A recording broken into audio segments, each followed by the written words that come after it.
pleasant afternoon, everyone. I'm Wahab, the reporter number 2 of Assignment 7. Determine the vertex, focus, and the length and endpoints of the latus rectum. State the equation of the axis of symmetry and the directrix of the parabola. Sketch the graph of the following equation. Y minus 6 squared equals 4, x plus 2. Our solution, y minus 6 squared equals 4, x plus 2. Yung hahanapin natin kung saan dyan yung k at saka h. Yung h po natin, itong x plus 2. Itong namang k, y minus 6. Open to the right. Open to the right po yung magiging graph natin because yung x po, siya po yung walang squared at yung y yung may squared. Kaya magiging open to the right. Open to the right kasi positive po itong 4 natin at hindi siya negative. Kaya magiging open to the right po yung graph natin.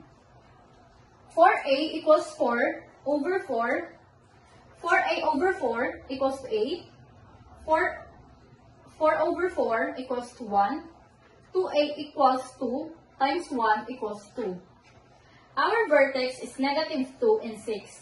Kaya po siya naging negative 2 and 6 kasi dito po natin siya kinuha.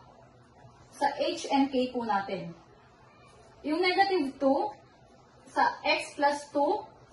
X plus 2 magiging positive kaya naging negative 2. Yung y negative 6 magiging positive kaya naging positive 6. Negative 2 and 6. Ito po yung vertex natin sa ating graph. Negative 2 and 6. This is our vertex. Our focus naman po, pwede natin gamitin yung guide na nasa video. Our focus, h plus a, k. Our h is 2 and our a is 1. Negative 2 plus 1. Our k is 6, which is here, 6. Negative 2 plus 1, 6. Equals negative 1, 6. This is our focus, negative 1 and 6. Our directrix, x equals h, negative 8 equals x, negative 2, negative 1 equals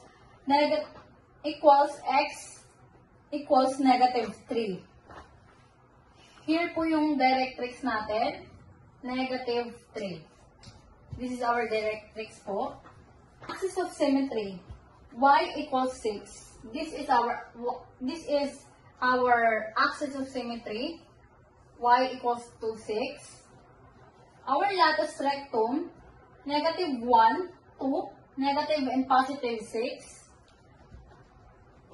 That is our latus rectum. Our endpoints number 1, negative 1 and 8.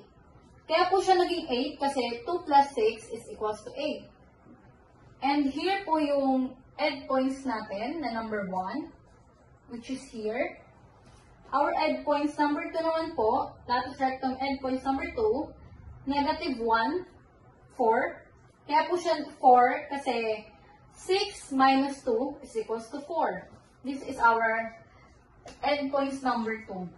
Our length of latus, 4a equals 4 times 1 equals 4 units.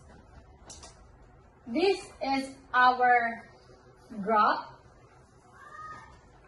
And that is my solution in this equation. Thank you.